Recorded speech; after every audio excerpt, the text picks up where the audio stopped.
Take the pretty one. Her stepmother offered the alpha, but he chose a rejected sister no one saw. The alpha's hand closed around mine in front of 300 witnesses, and I knew. This wasn't mercy. This was a trap. I choose the one you try to hide, he announced, his silver eyes burning into me like he could see every secret I'd buried for 6 years.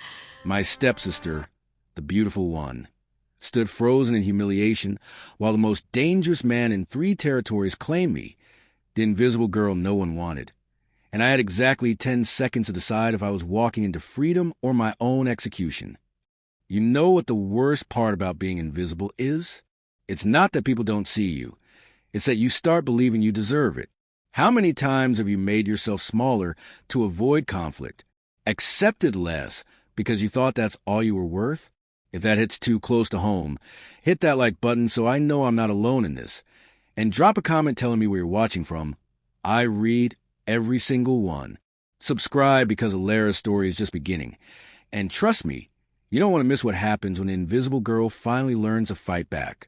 The grand dressing chamber of Thornhill Manor reeked of roses and desperation. Alara knelt on the cold marble floor, her fingers working quickly to adjust the intricate pearl-studded train of her stepsister's gown, keeping her eyes fixed on the fabric rather than on the woman wearing it. At 20, she had perfected the art of making herself small, shoulders curved inward, breathing shallow, presence so diminished that even the servants sometimes startled when they noticed her in a room. "Don't pull so hard, you clumsy thing," Lyra snapped, jerking away from Alara's careful touch. "If you tear even a single thread, I'll have Mother sell that pathetic music box of yours. The one from your real mother." Alara's hand stilled for just a heartbeat, the only outward sign that the barb had landed, before continuing their work. "It won't tear," she said quietly, her voice carefully stripped of emotion. "The stitching is sound. Look at me when I'm speaking to you." Alara looked up. Even she, who had spent 6 years watching Lyra preen and pose, had to admit her stepsister was breathtaking. Golden hair cascaded in artful curls over bare shoulders. Sapphire eyes, the exact shade of her gown, glittered with anticipation and triumph. Her face had been painted by London's most expensive cosmetic artist into an approximation of angelic perfection, all gentle curves and soft edges designed to inspire immediate, overwhelming desire. Lyra smiled, the expression holding all the warmth of a January frost. "Jealousy doesn't suit you, sister. It makes your eyes look even more ordinary than they already are." "I'm not." Alara caught herself, biting back the denial.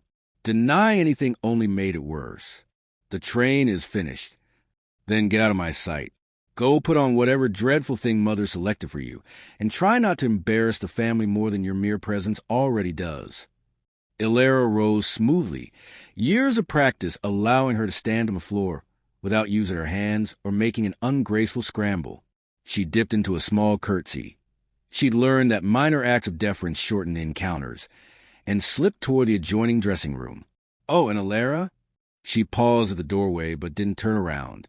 "When Alpha Lord Kael Valerius chooses me tonight, and he will choose me, I want you to watch.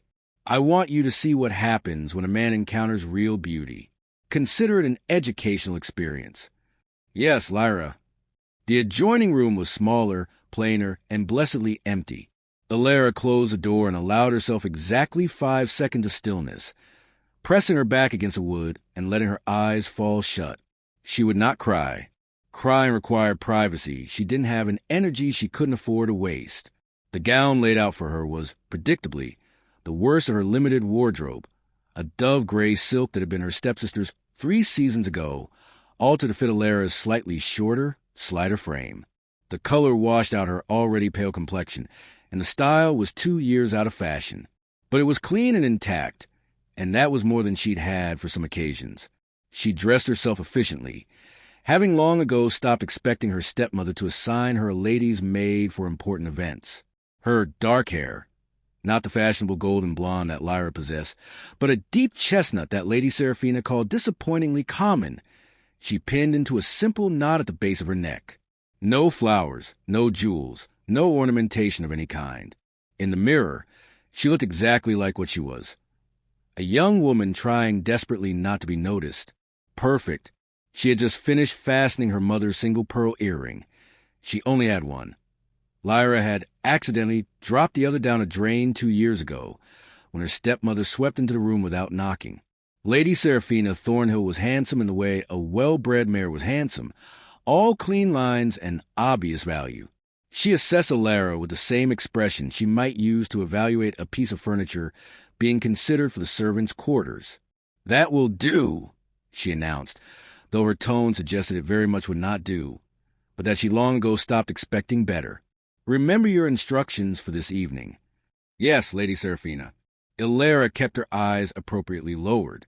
"I'm to remain at the edges of the ballroom, decline any invitations to dance, and under no circumstances draw attention to myself or the family." "Precisely.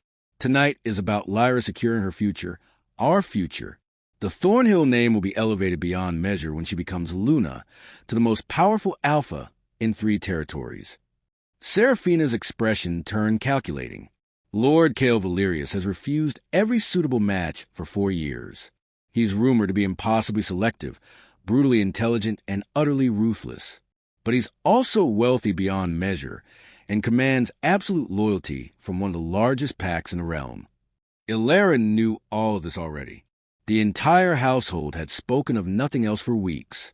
"Lyra is everything such a man could want," Seraphina continued, warming to her subject. "Beautiful, refined, from an old family with pure bloodlines. She will dazzle him. And if she doesn't," Alara thought with a grim practicality that came from managing the household accounts her stepmother couldn't be bothered with, "we'll lose Thornhill Manor within 6 months. The creditors won't wait any longer." "I understand," Alara said aloud. "I'll be invisible. See that you are. And Alara?" Seraphina paused at the doorway, not looking back. "If by some catastrophe you do find yourself noticed, remember, you have nothing to offer a man like Alpha Cale. Nothing. Don't humiliate yourself by entertaining fantasies above your station." The door closed with a decisive click. Alara turned back the mirror and studied her reflection with the dispassionate observation she'd learned to apply to most things. Her stepmother wasn't wrong. She was presentable but unremarkable, pleasant-featured but not beautiful, the kind of woman men's eyes passed over without pausing. And that was exactly how she'd survived 6 years in this house. The only thing remarkable about her, she'd often thought, were her eyes, a peculiar shade of amber brown that seemed to shift between gold and bronze depending on the light. Her father had once said they were her mother's eyes, that they saw things other people missed. Her father, who'd remarried 6 months after her mother's death, and who now spent most of his time in his study, avoiding both his new wife's demands and his daughter's existence. Alara fastened her cloak and made her way downstairs, where the carriage already waited. Lyra was holding court on the front steps, allowing 3 servants to fuss over the draping of her wrap, while Lady Seraphina supervised with military precision. No one looked up when Alara approached. She climbed into the carriage last, taking the backward-facing seat that no one else wanted, and settled in for the ride to Ashworth Hall, where the season's most anticipated event would take place. The introduction ball, where unmated wool from distinguished families would be presented to Alpha Lord Cale Valerius, who had announced, to the shock and delight of society, that he would finally choose as Luna. Lyra spent the entire journey examining her reflection in a small hand mirror, occasionally demanding that Alara confirm perfection of various features. Lady Seraphina reviewed her strategy for positioning Lyra in the Alpha's direct line of sight the moment he entered the ballroom. Neither of them addressed a single remark to Alara that wasn't in order.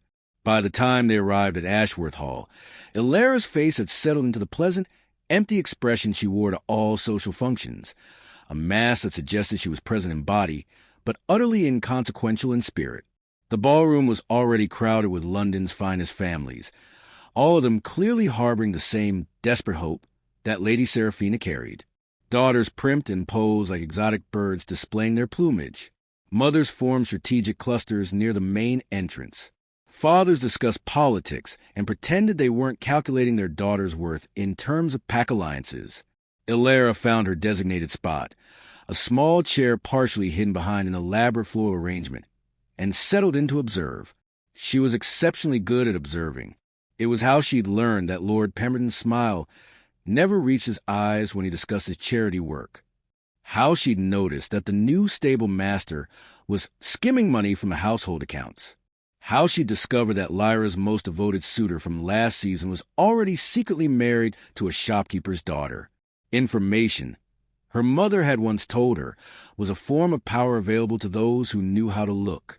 The ballroom grew louder, more frantic with anticipation. Every few minutes, someone would glance toward the main entrance, then turn away disappointed. Then, at precisely 9 o'clock, the massive double doors opened. The room didn't just quiet, it transformed. Conversation died mid-sentence. Movement ceased. Even the musicians faltered, their instruments trailing off into silence. Alpha Lord Cale Valerius entered like a force of nature given human form.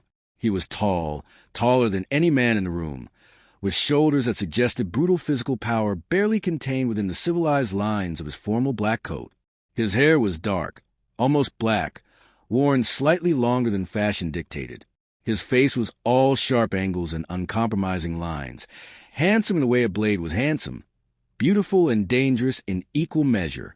But it was his eyes that made Alara's breath catch despite herself. Silver. Not gray, not pale blue, but actual silver, the color of moonlight on water, of winter frost, of things ancient and inhuman and absolutely merciless. The eyes of an alpha who had never known defeat. He moved through the crowd with fluid grace, and Alara watched as person after person try to catch his attention, only to be dismissed with glance so brief it barely qualified as acknowledgement. Lady Seraphina was already in motion, positioning herself and Lyra directly in the Alpha's path with the precision of a military commander. "Your Grace," Seraphina's voice rang out clearly, pitched to carry across the silent ballroom. "How wonderful that you've honored us with your presence. May I present my daughter, Lyra Thornhill?" Lyra sank into a curtsy so perfect it could have been used as an instructional diagram, her golden curls catching the candlelight, her blue gown shimmering like water, her face upturned with exactly the right combination of deference and confident beauty. Every eye in the room watched Alpha Cale, waiting for his reaction. He stopped. The silence became absolute, suffocating. "Your daughter," he said, his voice deep and carrying the slight roughness that marked a wolf who spent more time in his other form than was strictly necessary, "is very beautiful." Seraphina's face blazed with triumph. Several women in the crowd visibly deflated. Lyra's smile became incandescent. "You honor her, Your Grace," Seraphina purred. "I'm sure she's been told so frequently." Alpha Cale's tone was utterly neutral. "Beauty is a fine quality." "The finest," Seraphina agreed quickly. "And her bloodline is impeccable. Her temperament is gentle. Her accomplishments numerous." "I'm certain." The Alpha's gaze moved past Lyra, scanning the crowd with methodical precision. Seraphina, sensing her moment slipping away, pressed forward with desperate boldness. "Your Grace, if I may be so presumptuous, take the pretty one. Her blood is pure, her training complete. She would make you a Luna worthy of your status." The words echoed in the cavernous ballroom. "Take the pretty one." Alara felt something cold settle in her chest at the naked ambition in her stepmother's voice, the blatant offering of Lyra, like a prize horse at auction. Alpha Cale's expression didn't change, but something shifted in the quality of his stillness. "The pretty one," he repeated softly. His eyes continued their systematic sweep of the room, passing over clusters of hopeful women, dismissing them with the efficiency of someone who knew exactly what he was looking for and saw nothing that qualified. Then his gaze found Alara.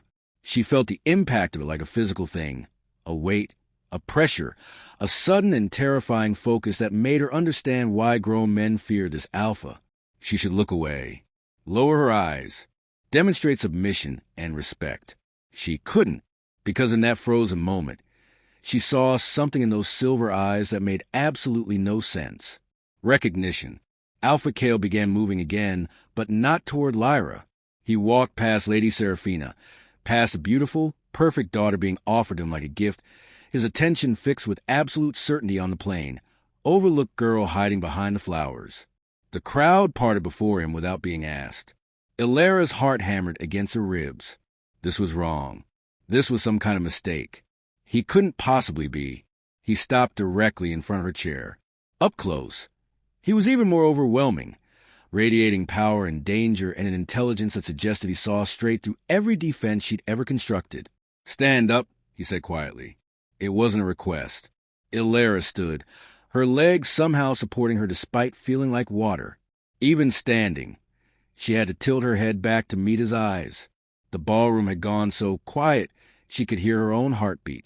Alpha Kale studied her with the same methodical attention he'd given the rest of the room, but this time his focus didn't move on. His eyes traced her face, not with desire exactly, but with assessment, the way one might examine a puzzle piece to determine where it fit. "What's your name?" he asked. "Illyra." Her voice came out steadier than she'd expected.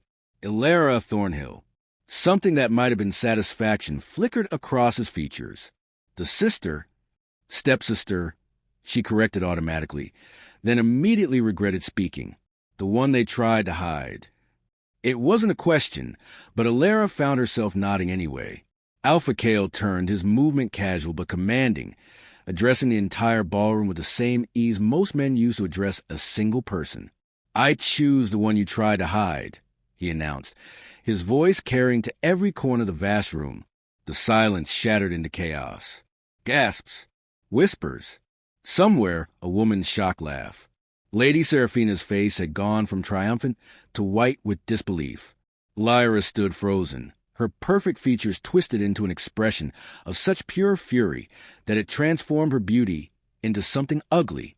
Illyra couldn't move, couldn't think, couldn't process what was happening. Alpha Kale extended his hand to her, not a request, but a claim. "You're mine now," he said, loud enough for the entire room to hear. Then quieter, for her ears alone, "And you're going to help me determine who in this room is a liar." His silver eyes held hers, and in them, Illyra saw the truth. This wasn't a fairy tale. This wasn't rescue. This was a transaction, and she had just become the most valuable piece on a board whose game she didn't even understand. Behind the Alpha, her stepmother's face had transformed from shock to calculating fury. Lyra's expression promised retribution, and Illyra, the invisible sister who'd spent 6 years being overlooked, suddenly found herself at the absolute center of attention, trapped in the silver gaze of the most dangerous man in 3 territories, who had just claimed her for reasons she couldn't begin to fathom. She placed her hand in his, her mother's voice whispering in her memory, "Information is power, darling, and those who know how to look always see what others miss." What? Illyra wondered as Alpha Kale's fingers closed around hers with possessive certainty. Had he seen when he looked at her? And what had she just agreed to by taking his hand? Chapter 1. The scorn and the silence. The ballroom exploded. It started as a whisper, a single shocked intake of breath that rippled outward like a stone thrown into still water. Then came the voices, low and urgent, building into a wave of speculation that crashed against the crystalline silence Alpha Kale had commanded. Did he just... The plain one. Surely there's been some mistake. Illyra stood frozen, her hands still clasped in the Alpha's, acutely aware that every eye in the room had shifted from admiring Lyra's perfection to dissecting her own inadequacy. Heat crawled up her neck, but she kept her chin level, her expression carefully neutral. She'd spent 6 years being invisible. She could survive being visible for a few minutes more. "Your Grace." Lady Seraphina's voice cut through the chaos with the precision of a blade, though Illyra detected the hairline fracture beneath her stepmother's composure. "Surely you meant to indicate Lyra, my eldest daughter, the one in the blue gown. I know which one I chose." Alpha Kale didn't release Illyra's hand. If anything, his grip tightened fractionally, not painful, but absolutely inescapable. "I don't make mistakes about such things." Lyra stepped forward, her beautiful face contorted with disbelief that was rapidly transforming into rage. "This is ridiculous. She's nobody. She has nothing to offer." Lyra. Seraphina's warning came too late. Alpha Kale's attention shifted to Lyra with the unhurried focus of a predator selecting prey. When he spoke, his voice carried a particular quiet that preceded violence. "Are you questioning my judgment?" The room went silent again. Lyra's mouth opened, closed. For perhaps the first time in her life, her beauty offered no protection, no advantage. She took an involuntary step backward. I thought not. Cale's gaze swept the ballroom with dismissive finality. Lady Alara Thornhill is under my protection as of this moment. Anyone who takes issue with my choice is welcome to address their concerns directly to me.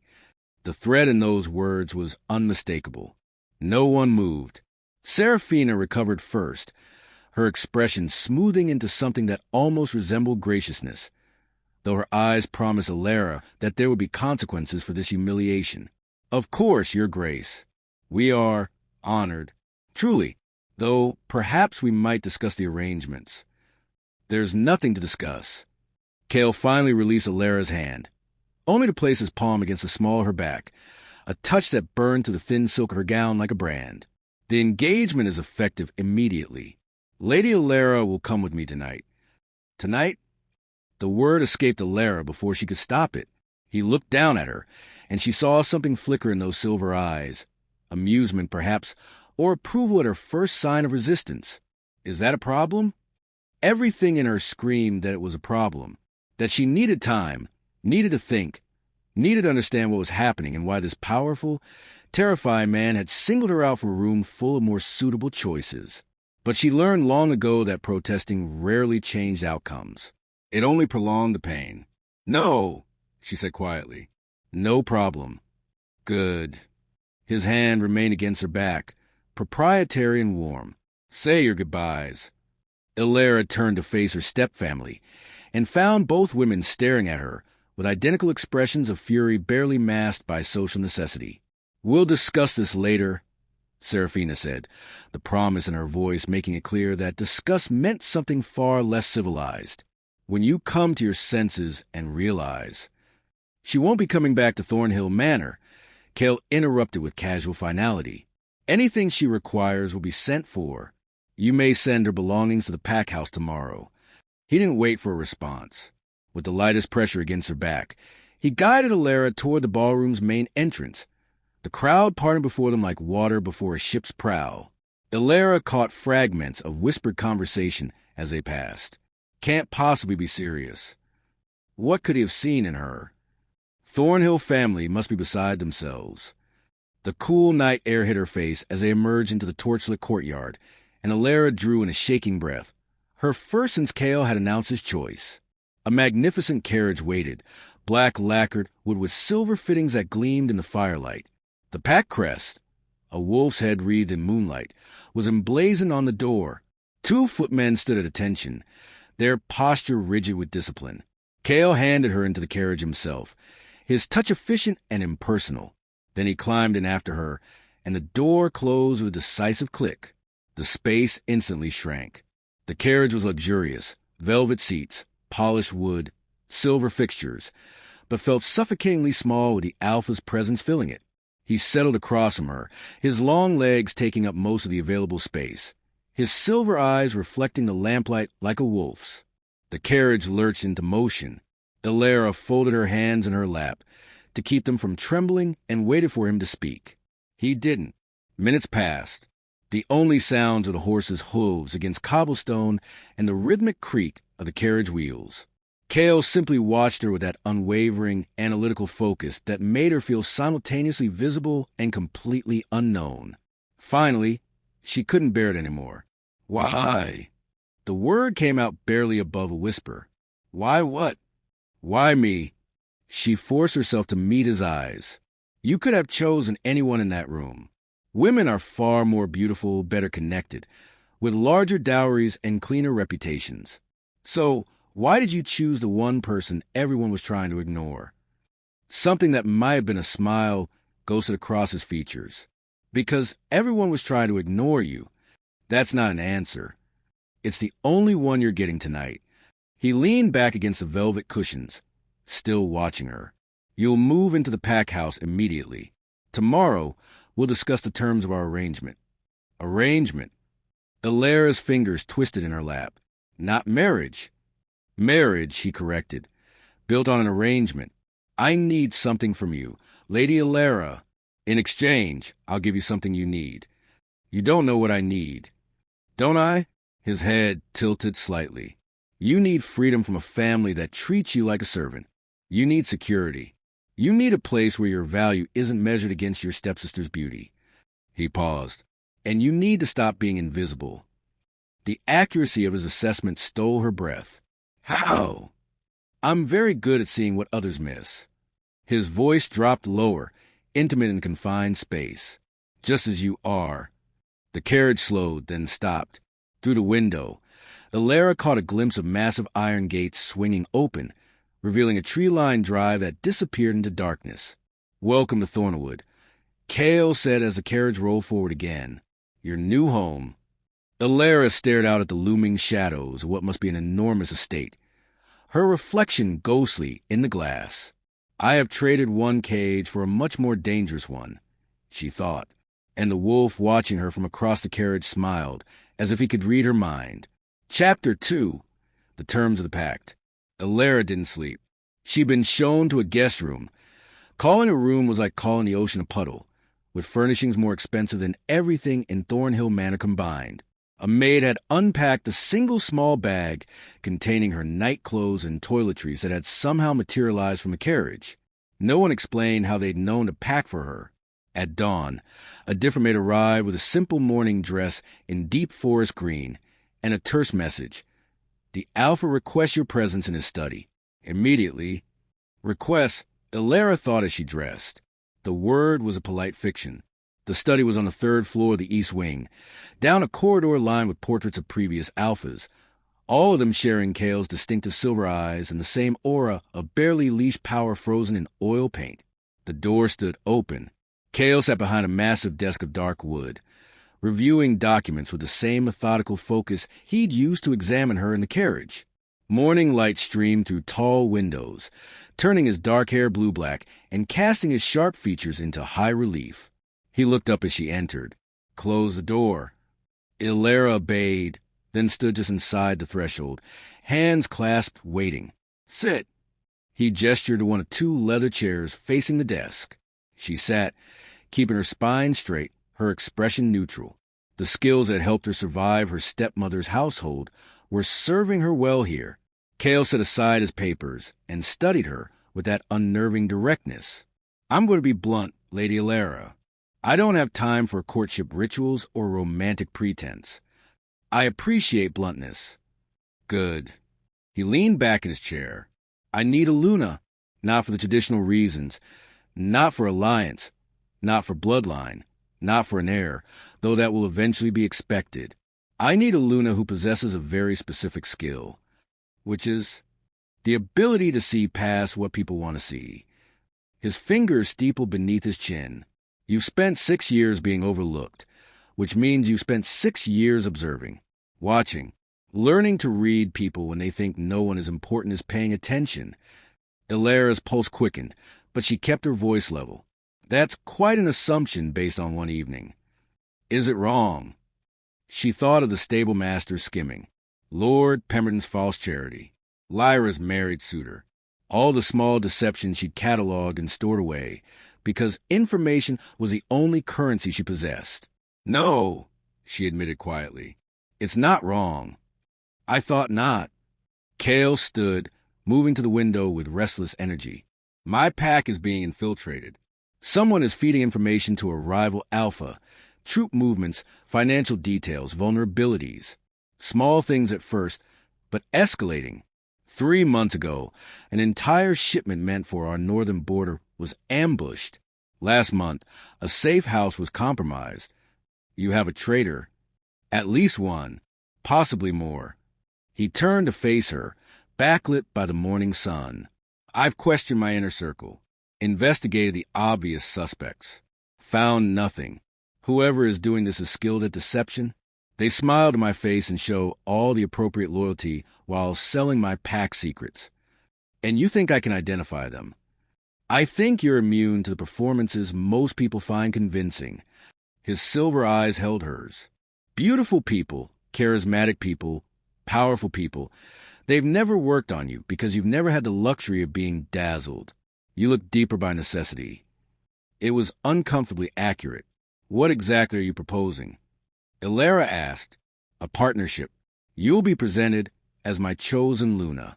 You'll attend pack functions, meet my inner circle, observe them in context where they think they're performing for me, not being evaluated by you. You'll tell me what you see, who's lying, who's hiding something, who smiles too much or deflects too skillfully. And in exchange, you're freed from your stepfamily permanently.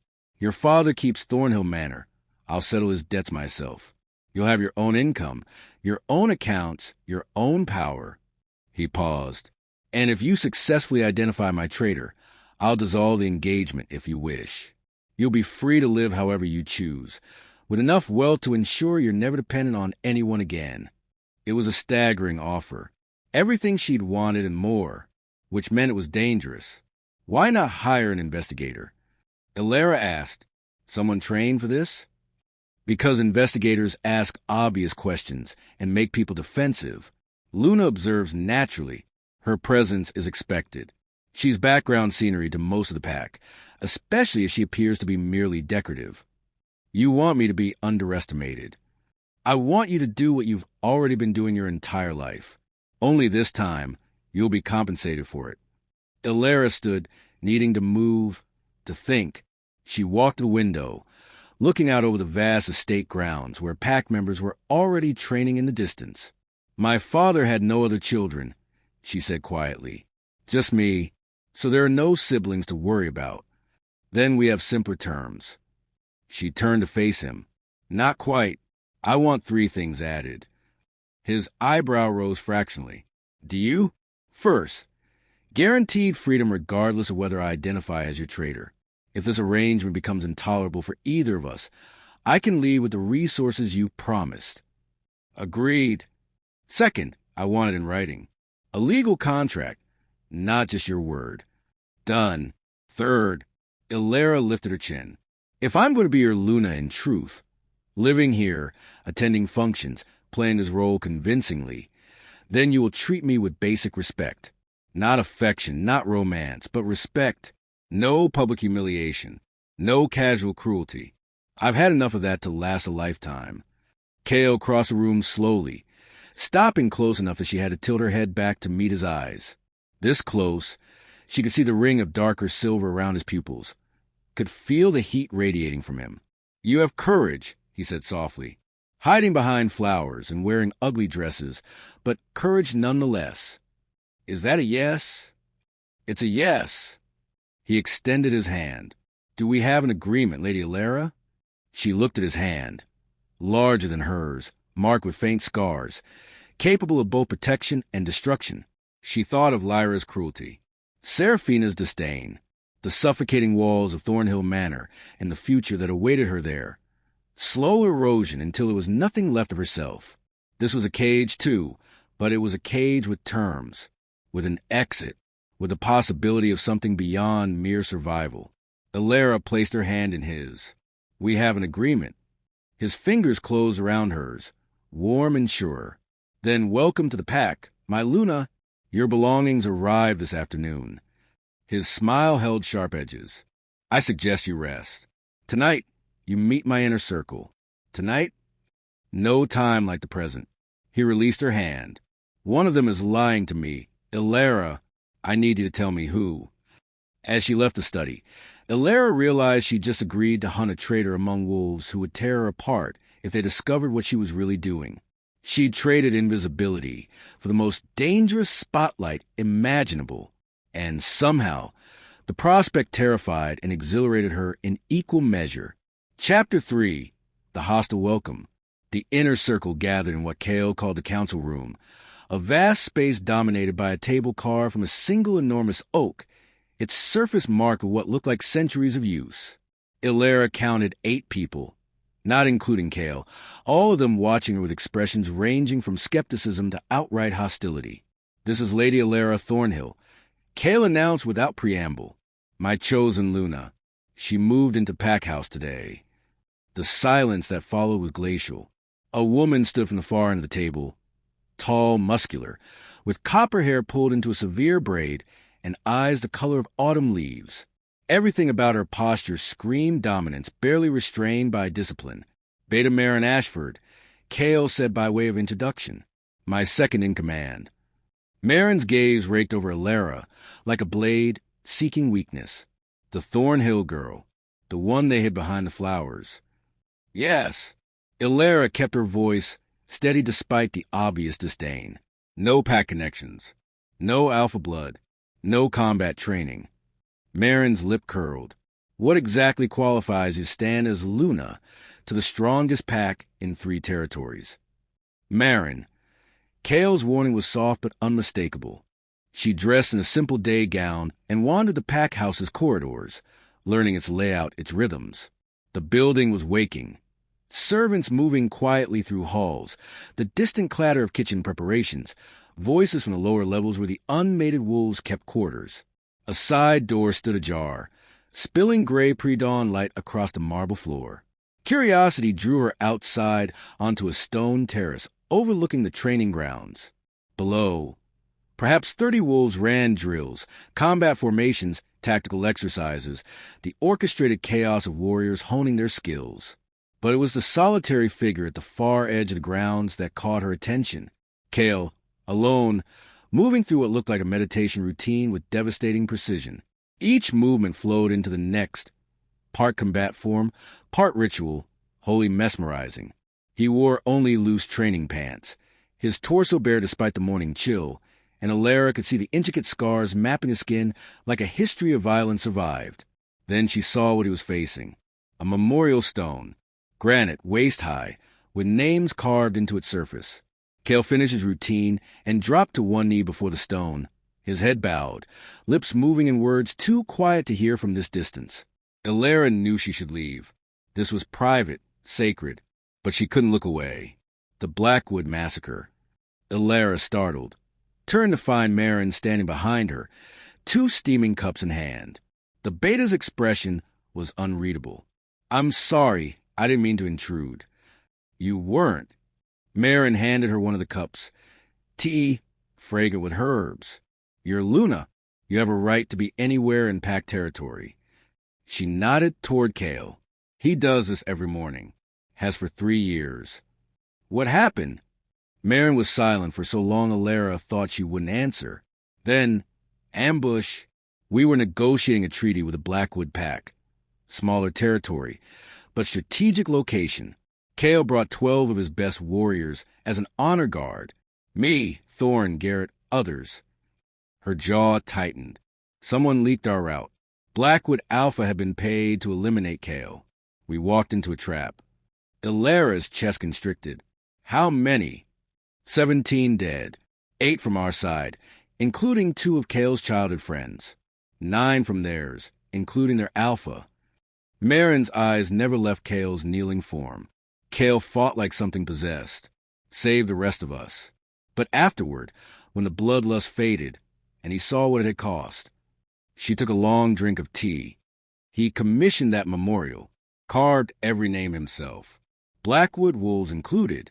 Even though they tried to kill him, they were following their alpha's orders, just like we follow his. Marin finally looked at Alara. Most alphas would have burned the bodies, salted the earth, erased Blackwood from memory. Kale gave them honor, sent their ashes home to their families with compensation for their loss. Below, Kale rose, placed his palm flat against a stone for a long moment, then turned away, and froze when he saw them watching. Even from this distance, Alara felt the weight of his silver gaze. Marin raised her cup in acknowledgement, then disappeared back inside, leaving Alara alone on the terrace. Kale climbed the stairs slowly, his expression carefully neutral, but Alara saw the tightness around his eyes, the vulnerability he was working to bury. You're up early, he said. Couldn't sleep. She offered him Marin's abandoned cup. You should warm up. It's cold. He took it, their fingers brushing. How long were you watching? Long enough to realize I misjudged you. His eyebrow rose. Oh, I thought you were just ruthless, powerful, a man who took what he wanted and destroyed anything in his way. She met his eyes steadily. I didn't realize you carried your dead with you every morning. Something cracked in his carefully maintained facade. They died because someone I trusted betrayed me. Because I didn't see the traitor among my own people. His hand tightened on the cup, I won't make that mistake again. The pieces clicked into place. That's really why you chose me. Not just because I can read people. Because you can't afford to trust your own judgment anymore. Can you blame me? No. The answer was immediate, honest. But, Kale, what if I'm wrong? What if I point you toward an innocent person because I misread a gesture, a nervous habit? Then we'll discover the truth together. He set down the cup, his full attention on her. I'm not asking you to be infallible, Ilara. I'm asking you to see what I'm too close to see. The morning light caught the silver in his eyes, turning them luminous. Come, he said abruptly. I want to show you something. His private wing was off limits to everyone except Marin. She'd learned. But Kale led her through the main sitting room into a smaller chamber she hadn't known existed. It was a study, but unlike the formal one where they negotiated their arrangement, this space was personal. Books stacked haphazardly, maps covering one entire wall, and along the far side, something that made Ilara's breath catch. Sketches, hundreds of them, pinned to boards and scattered across a drafting table. You draw, she said unnecessarily. I design. He moved to the table, shuffling through architectural drawings. These are planned for a school. Free education for pack children, all of them, not just high-ranking families. And this, he pulled out another set. Housing for wolves who've been injured in service. Proper homes, not charity barracks. Ilara studied the meticulous drawings, the careful notations about accessibility, comfort, dignity. This would cost a fortune. I have a fortune. It should mean something beyond purchasing power. He looked at her, and for the first time, she saw genuine passion in his expression. Most alphas hoard wealth, build monuments to themselves. I want to build something that outlasts me, something that makes the pack stronger, not just richer. Why doesn't anyone know about this? Because the moment I announce humanitarian plans, I look weak, soft. Every alpha with territorial ambitions will see it as an opening to attack. His jaw tightened. I can't afford to appear weak. Not with a traitor in my inner circle. Not with alphas like Rowan circling for advantage. So you let them think you're just a ruthless warrior. It's safer. He gathered the drawings, returning them to their careful organization. For the pack. For the plans. He stopped himself. For you. Ilara finished quietly. He didn't deny it. They stood in silence, surrounded by the secret dreams of a man the world believed had none. I'm hungry, Kale said abruptly. The kitchen's probably started with breakfast. Join me? They raided the kitchen like conspirators, assembling bread, cheese, cold meat, and fruit, while the cook pretended not to notice the alpha and his Luna stealing food at dawn. They ate in the small breakfast room off the kitchen, informal, intimate, the rising sun painting everything gold. Tell me about your mother, Kale said, tearing off a piece of bread. The request surprised her. Why? Because you never mention your father, barely reference your stepfamily, but you wore your mother's earring to the ball. She matters to you. Ilara touched the single pearl at her ear. She was brilliant. She saw patterns in everything, music, mathematics, people. She could walk into a room and know within minutes who was lying, who was afraid, who was in love. She smiled at the memory.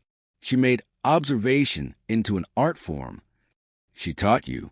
She taught me that being overlooked was sometimes a gift, that quiet people heard things loud people missed. Ilara met his eyes.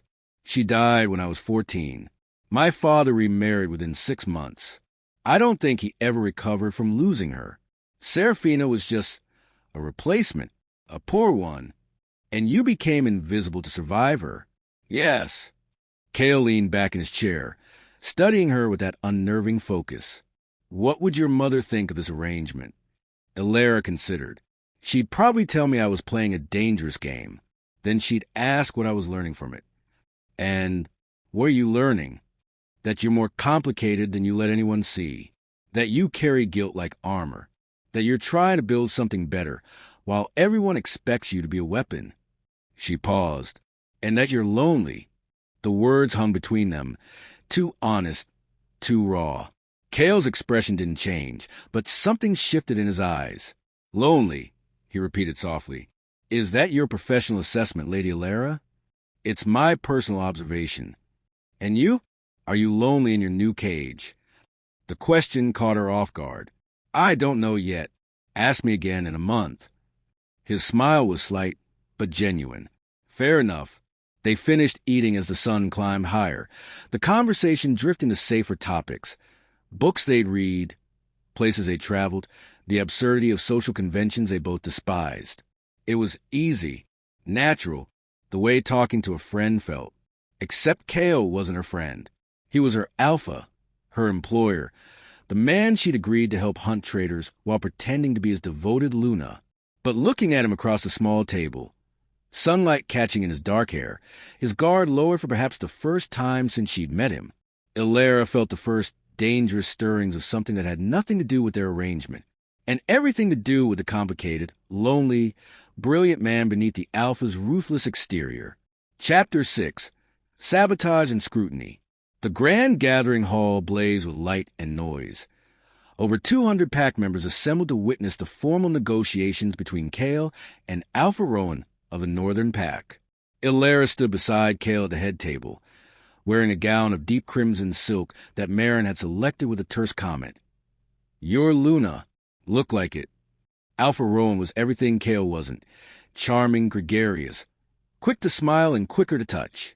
He'd greeted Alara with exaggerated courtesy that felt like mockery wrapped in manners. So this is the famous human Luna, Rowan had said, his pale blue eyes assessing her like merchandise. How unexpected. Kale's hand had settled possessively on her waist. Unexpected things are often the most valuable. The negotiations had been proceeding tensely, but civilly when the commotion began. Lady Seraphina swept into the hall with Lyra at her side, both dressed in elaborate gowns that screamed wealth and status. They shouldn't have been able to enter. This was packed business. Invitation only, which meant someone had let them in deliberately. Alpha Kale. Seraphina's voice rang out, silencing conversations across the hall. I must speak with you immediately. It concerns your Luna. Kale's expression went glacial. Lady Seraphina, you're trespassing. I'm trying to save you from making a catastrophic mistake. Seraphina produced a folded document from her reticule, holding it aloft. Before you bind yourself to my stepdaughter, you should know the truth about her character. Alara's stomach dropped. She had no idea what Seraphina had fabricated, but the woman's triumphant expression promised devastation. This, Seraphina announced, is a letter written by Alara to a married man, Lord Pemberton, to be specific, detailing an illicit affair and begging him to leave his wife. The hall erupted in shocked whispers. Alara's mind raced. Lord Pemberton, the charitable lord whose smile never reached his eyes. She'd never written him anything. This was a forgery. It had to be... Let me see it. Kale's voice cut through the chaos. Seraphina handed it over with malicious satisfaction. I discovered it among Alara's belongings when we sent her things to the pack house. I was horrified, naturally. My stepdaughter, attempting to destroy a respectable marriage. It's a lie. Alara's voice came out steady despite her pounding heart. I never wrote that letter. Of course you deny it, Lyra chimed in sweetly. But that's your handwriting, isn't it? Your signature? Kale studied the document, his expression unreadable. The silence stretched unbearably. Alpha Rowan leaned forward with obvious interest. Well, this is entertaining. Tell me, Kale, do you make a habit of choosing Lunas with questionable morals? The only thing questionable here, Alara said, her mother's voice in her head, observe, deduce, speak truth, is the forgery's quality. Every eye turned to her. It's my handwriting, she continued, walking toward Seraphina with deliberate calm. Or rather, an excellent copy of it. But there are 3 mistakes the forger made. Mistakes. Seraphina's confidence wavered slightly. First, the date. This letter is supposedly from 8 months ago, but it references Lord Pemberton's appointment to the hospital board, which only happened 6 months ago. I remember because it was announced at the charity meeting where I first observed him. Murmurs rippled through the crowd. Second, the paper. This is expensive stationery, far finer than anything I've ever owned. My stepmother ensured I used the cheapest writing materials available. Anyone in the Thornhill household could confirm that. Illyra stopped directly in front of Seraphina. And third, the most damning mistake. The letter mentions Lord Pemberton's generous nature and kind heart. But I would never describe him that way, because I know he's been embezzling from the very charities he claims to support. The hall went silent. I noticed it months ago, Illyra continued, her voice carrying clearly. Small discrepancies in the financial reports he presented at meetings. Missing receipts. Donations that never reached their intended recipients. I documented everything, including his pattern of targeting wealthy widows to fund his expensive lifestyle while his wife remained ignorant. She turned to address the entire assembly. So no, I never wrote Lord Pemberton a love letter, but I did compile evidence of his theft. Evidence I'd planned to present to the authorities once I had irrefutable proof. She looked back at Seraphina. Tell me, stepmother, where did you really get this letter? Did you write it yourself? Or did Lord Pemberton provide it after you approached him, hoping to manufacture scandal? Seraphina's face had gone white. You're lying. You're deflecting. Am I? Illyra gestured to Kale. The Alpha can have the handwriting analyzed by experts. He can investigate Pemberton's finances. He can verify the timeline of the hospital board appointment. The truth will prove itself. She stepped closer to Seraphina, dropping her voice to barely above a whisper. You taught me to be invisible, to watch and listen and never be noticed. Did you really think I spent 6 years in your household without learning all your secrets? Without documenting every cruelty, every manipulation, every lie? Seraphina's expression crumbled into something like fear. Kale rose from his chair, and the temperature in the room seemed to drop 10 degrees. He moved with predatory grace, stopping beside Illyra, his presence overwhelming. Captain Thorne, he said quietly, escort Lady Seraphina and her daughter from packed territory. If they return, they're to be arrested. Wait, Seraphina started. You attempted to sabotage my Luna with forged evidence. Kale's voice was soft, deadly. In front of a visiting Alpha, at a formal gathering, you tried to humiliate her and undermine my authority. You're fortunate I'm only having you removed. The threat in those words was unmistakable. Thorne and 2 other wolves moved forward.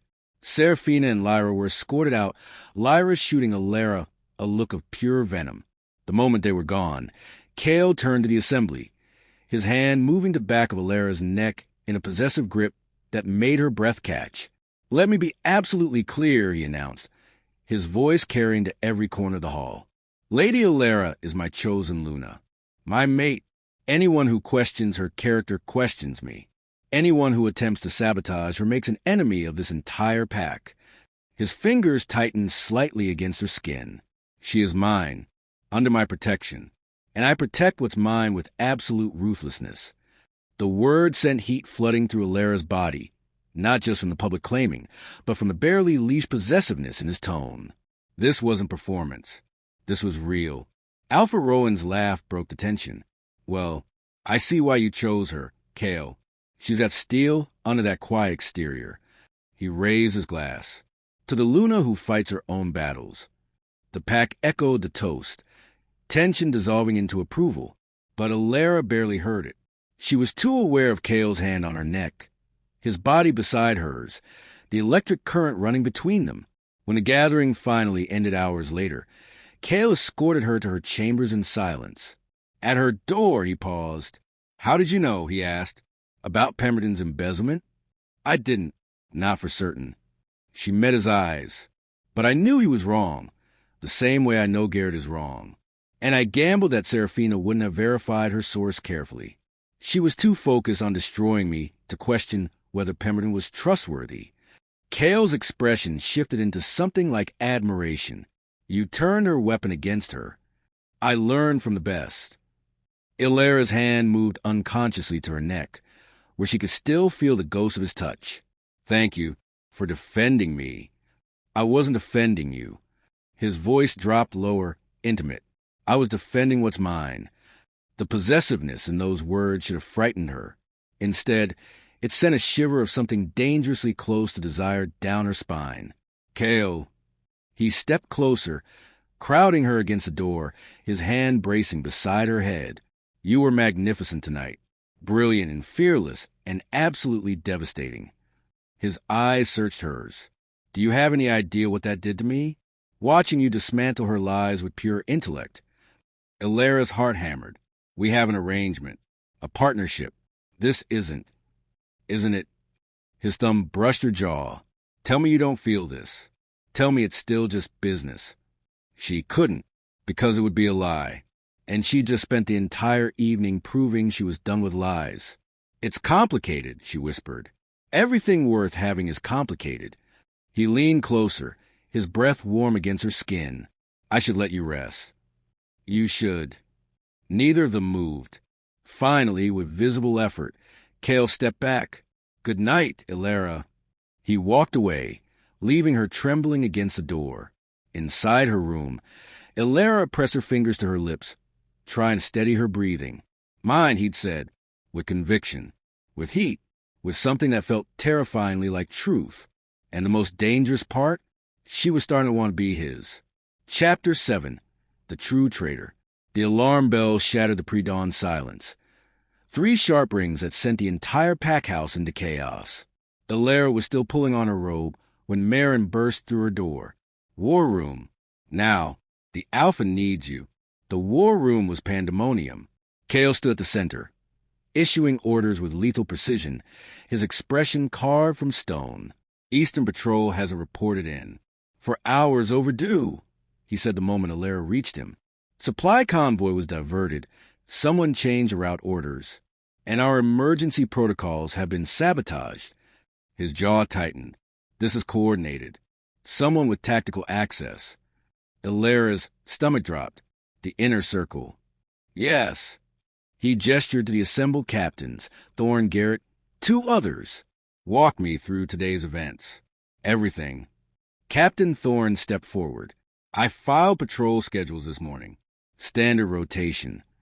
Who had access? Illyra interrupted. All senior officers. Posted by noon in the tactical office. And the convoy? Illyra turned to Garrett. My responsibility. Garrett produced the document smoothly. The route change came through official channels. Signed orders. Illyra took the paper, her hand steady despite her racing pulse. The orders looked legitimate. Cale's seal, proper formatting. Then she saw it.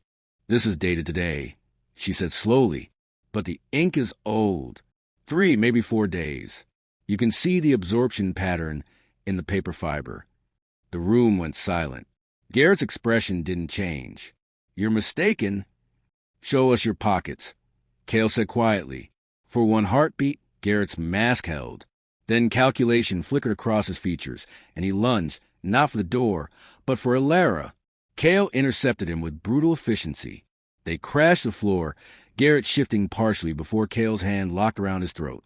Don't, Cale commanded, pure alpha dominance. Garrett froze, caught halfway between forms. Thorne restrained him, and a small coated notebook fell from Garrett's coat. Evidence.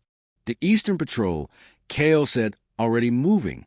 If he sabotaged the routes, they're walking into a trap. Marin's out there. I'm coming with you, Illyra said. Absolutely not. You need someone who can read an ambush before you walk into it. She met his eyes. You chose me because I see what you miss. Let me do my job. His expression was thunderous. If you die, then you find another Luna. But I won't die, because you'll protect me. She stepped closer. That's what partnership means. You said so yourself. The war room held its breath. Fine, Cale bit out, but you follow every order. If I say run, you run. Understood. They rode hard through pre-dawn darkness, Illyra clinging to Cale on a massive black horse. 2 wolves flanked them, moving like shadows. There, one shifted to human. Marin sent markers. But something was wrong. Illyra felt it before she understood it. Stop, she said urgently. Cale reined in immediately. What? Listen. No birds. No movement. Everything's too quiet. She scanned the dark tree line. Like something scared off the wildlife. Ambush positions? Those rock formations. perfect cover. Movement exploded from the trees, at least a dozen enemy wolves pouring into the clearing.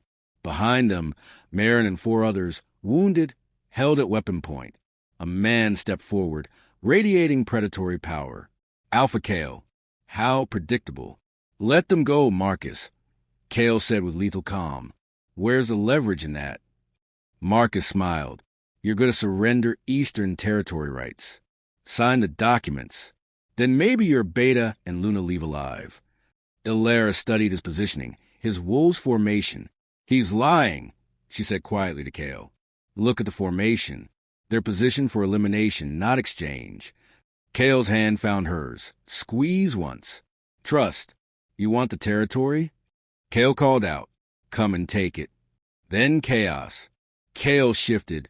Massive silver wolf launching at Marcus. Their flanking wolves attacked. And Illyra ran. Not away. Toward Marin. An enemy wolf intercepted her. Illyra grabbed a fallen branch. Swung at his eyes. Not enough to hurt, but enough to surprise. One of Kale's wolves tackled the enemy from the side. She reached Marin, worked frantically at the ropes. Can you fight? Can I breathe? Marin shifted the moment she was free, joining the battle with a snarl. Illyra turned to free the others and found herself face to face with an enemy wolf, murder in his eyes. Then Kale was there, appearing from nowhere, placing himself between her and death. His wolf form radiating such pure dominance the enemy whimpered and retreated. The fight was brutal, but brief. With Marin freed, Marcus's wolves broke and ran. As dawn broke, Kale shifted back, immediately checking Illyra for injuries. I'm fine, she said, though she was shaking. You ran toward the fight. His hands moved over her arms, shoulders frantic. You could have been killed. But I wasn't, because you protected me. He pulled her against him, then embraced desperate. Don't ever risk yourself for me again. Do what? My job. Risk yourself. His hand cradled her head. If something happened to you. He didn't finish. Didn't need to. I was terrified, Illyra admitted. Not of dying. Of failing you. Of being wrong and getting you killed. You weren't wrong. About Garrett. The ambush. Marcus. His forehead pressed against hers. You saved Marin. Saved all of us. Behind them, Marin was pointedly not watching her alpha hold his Luna like she was the only solid thing in a collapsing world. We should get back, Illyra said softly. Garrett to interrogate, his network to dismantle. In a moment. His eyes closed. Just give me a moment. So she did. Standing in a clearing stained with battle, Illyra held the most powerful alpha in 3 territories while he shook with the aftermath of fear, and realized she'd stopped performing. She'd become his Luna, become his, just as he'd become hers. The partnership had transformed into something neither had planned for, something real, something dangerous, something she was no longer certain she could walk away from. Chapter 8. Climax, the truth of the bond. Garrett's interrogation had yielded everything. Names, contacts, the larger conspiracy. Marcus wasn't a mastermind. He was a pawn for someone far more dangerous. Alpha Rowan of the Northern Pack, who'd been systematically weakening Kale's territory for months, preparing for a takeover. But Rowan had fled after Garrett's capture, disappearing into the northern wilderness with his remaining forces. For now, the pack was safe. Illyra found Kale in his private study 3 nights after the battle, staring at architectural drawings he wasn't really seeing. She'd barely seen him since they'd returned. He'd been consumed with securing borders, rooting out the last of Garrett's network, preparing for Rowan's inevitable retaliation. You're avoiding me, she said from the doorway. He didn't look up. I'm protecting the pack. You're protecting yourself. She stepped inside, closing the door. From me. That got his attention. His silver eyes met hers, and she saw exhaustion there, and something raw he was trying to bury. Our arrangement is complete, he said carefully. You identified the traitor, saved Marin, proved yourself invaluable. You've earned your freedom, as promised. I'll have the contracts drawn up. Stop. Illyra crossed the desk. Stop hiding behind the arrangement. I'm not. You are. She placed her hands on the desk, leaning forward. 3 nights ago, you held me like I was the only thing keeping you grounded. You put yourself between me and death without hesitation. And now you're offering me contracts and freedom like we're strangers negotiating business terms. Cale stood abruptly, turning toward the window. What do you want me to say? The truth. The truth? He laughed, bitter. The truth is I chose you strategically. Calculated. I needed someone observant, immune to performance, expendable enough that losing you wouldn't destabilize the pack. Cale. But somewhere between the ballroom and the battlefield, everything changed. He turned to face her, his carefully maintained control cracking. You stopped being a tool and became everything. When that wolf came at you, when I thought I might lose you, his hands clenched. My wolf chose you, Ilara, not strategically, not calculated. He chose you absolutely, irrevocably, with every instinct he possesses. Ilara's heart was hammered. And you? Did you choose me? I chose you the moment you looked at me in that ballroom with those amber eyes and refused to lower them. He moved toward her slowly. I chose you when you negotiated terms instead of accepting whatever I offered, when you stood up to your stepmother, when you ran toward danger to save Marin, when you saw through every mask I wear and demanded I be real with you. He stopped close enough to touch, but didn't. I'm offering you a choice, Ilara, not a contract, not an arrangement, a real marriage, a true bond. My Luna in every sense, my partner, my equal, my mate. His voice dropped. The woman I love. The words hung between them, fragile and fierce. You love me, Ilara repeated, testing the words. Desperately, completely, against every rational thought telling me not to. His hand lifted, cupping her face with devastating gentleness. So yes, I'm offering freedom, because I won't trap you in a bond you never wanted. But I'm also offering everything I am, everything I have. If you'll have me. Ilara leaned into his touch, her eyes stinging.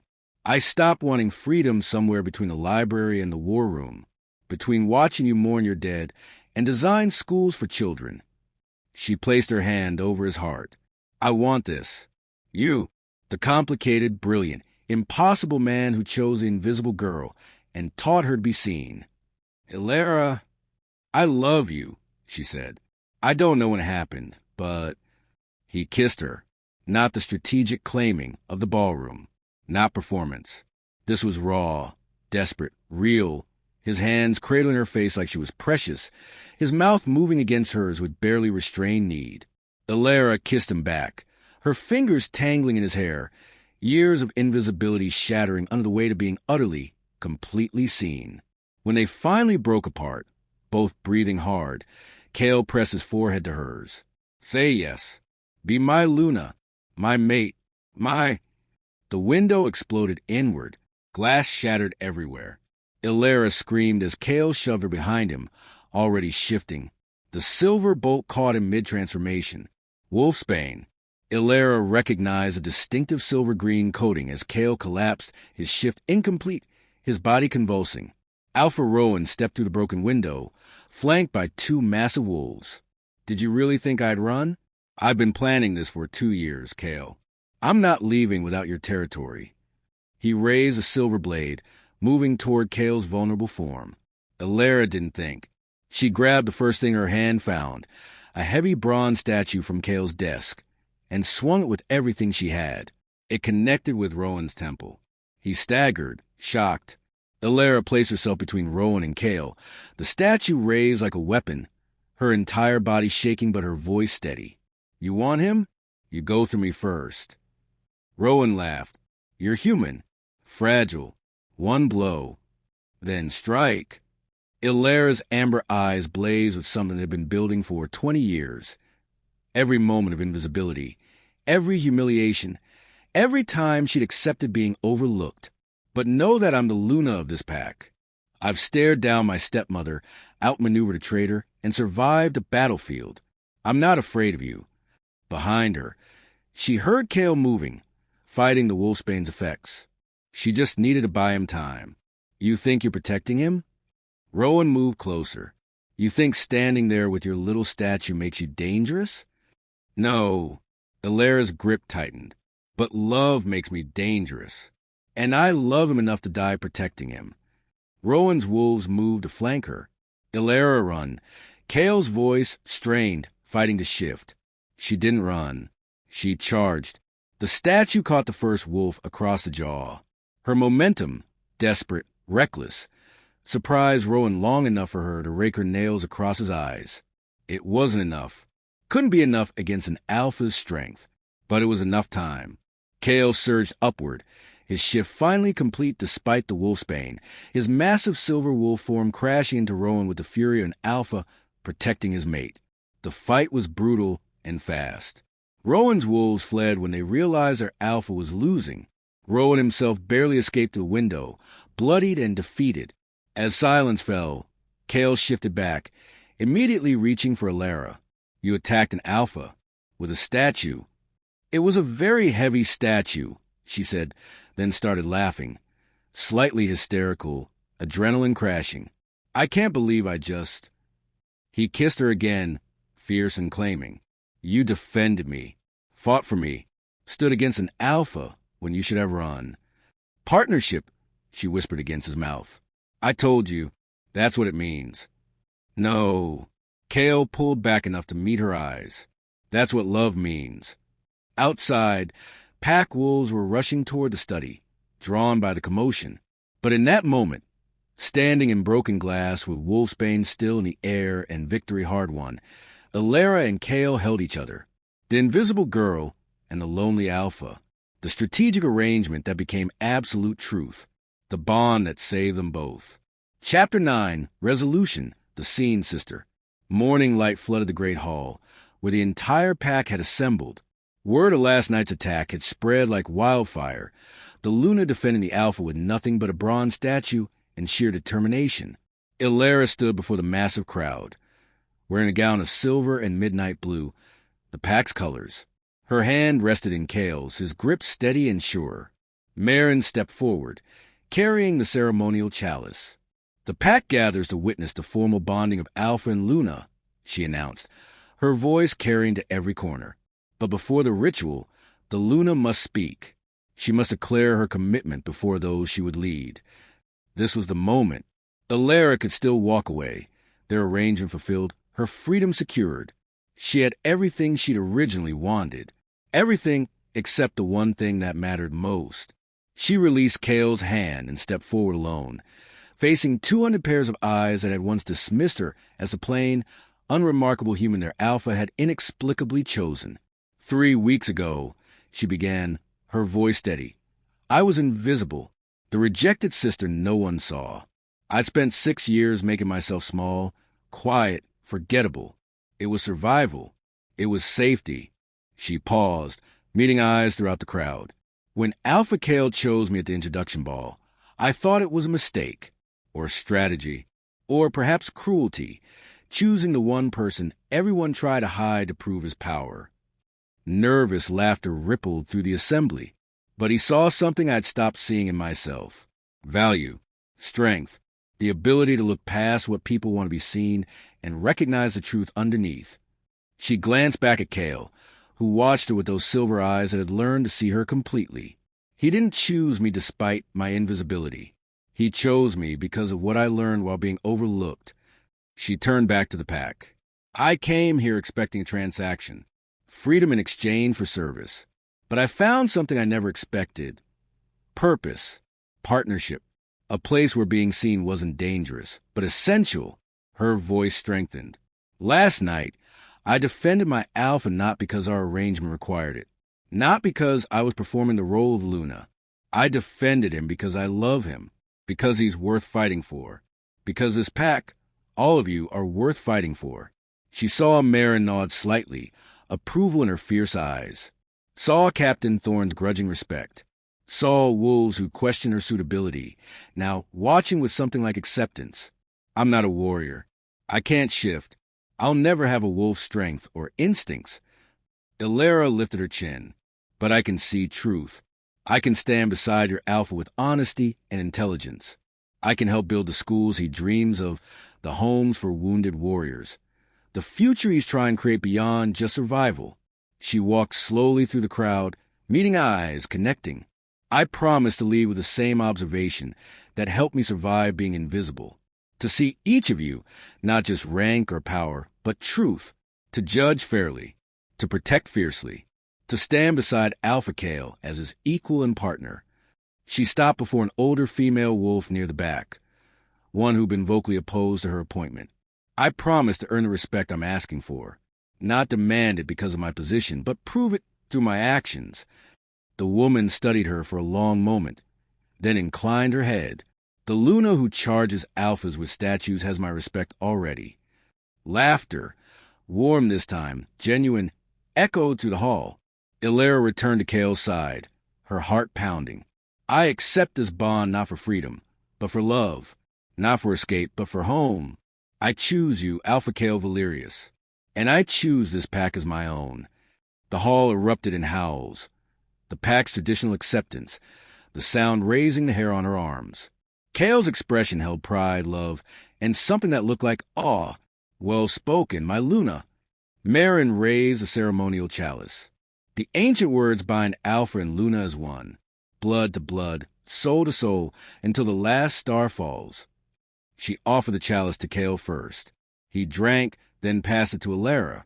The liquid was bitter, herbal, burning as it went down. But the moment she swallowed, something shifted. A connection snapping into place, ancient and undeniable. She felt Kale's presence like a second heartbeat, steady and strong. His eyes widened. You feel it? Yes, she breathed. The mate bond. Real, absolute, eternal. Marin produced a silver cord, wrapping it around their joined hands. Bound by choice, sealed by love, witnessed by the pack. I present Alpha Kale and Luna Ilera, bonded mates, leaders united. The pack howled again, the sound shaking the rafters.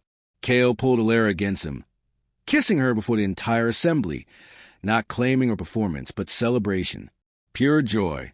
When they finally broke apart, Ilera turned to face the pack, standing beside her Alpha as his equal.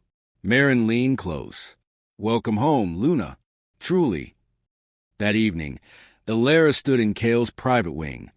Their private wing now, looking out over pack territory as the sun set in brilliant gold and crimson. Strong arms wrapped around her from behind. Kale's chin resting on her shoulder. Any regrets? About charging an Alpha with a statue? Several.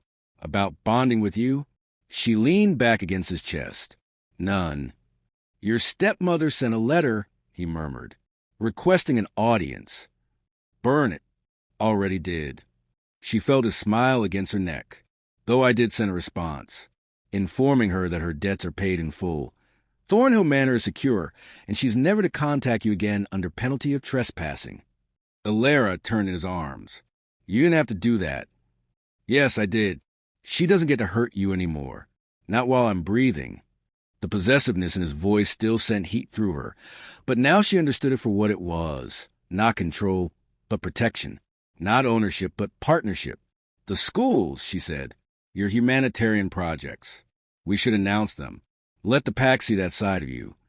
Our projects now, he corrected. And yes, it's time. His hand cupped her face. Everything is time. With you beside me, I can finally build what I've been dreaming of. A better pack. A better world. He kissed her softly, starting with making sure my Luna knows exactly how much she's valued. I might need frequent reminders, Ilera said, smiling against his mouth. I can arrange that. Later, lying in their bed with moonlight streaming through the windows, Ilera traced the scars on Kale's chest. The history of battles fought, wounds survived, losses endured. What are you thinking? He asked. That 3 weeks ago, I was an invisible girl hiding behind flowers. And now, she looked up at him. Now I'm seen. Completely. By you, by the pack, by myself. You were always worth seeing, Kale said fiercely. They were just too blind to look. No. Ilera pressed her hand over his heart, feeling its steady rhythm. I was hiding, making myself invisible because I thought it was safer than being hurt. You taught me that being seen, being truly known, is worth the risk. We taught each other, he corrected. You taught me to trust again, to stop carrying guilt like armor, to believe that someone could see past the alpha to the man underneath and love both. She kissed him, slow and deep, the mate bond humming between them like music. When she finally pulled back, Kale's silver eyes were molten. I love you, Ilara, my Luna, my mate, my partner in everything. I love you, she whispered. My alpha, my home, my future. Outside, the pack settled into evening routines, warriors training, families gathering, children playing in courtyards where schools would soon stand, a pack building towards something better, led by an alpha and Luna who'd found each other against all odds. Ilara, the rejected sister no one saw, had become the Luna everyone respected. The invisible girl had learned to be seen, and the lonely alpha had finally found his equal. Together, they would build dreams into reality. Together, they would rule with strength and compassion. Together, they were unstoppable. The statue incident would become pack legend, told and retold with increasing embellishment, but the truth would remain at its heart. The Luna who loved her alpha enough to fight an impossible battle armed with nothing but courage and a very heavy bronze statue, and the alpha who'd chosen the overlooked girl and found in her everything he'd never known he needed, the arrangement that became destiny, the partnership that became love, the bond that saved them both. The end.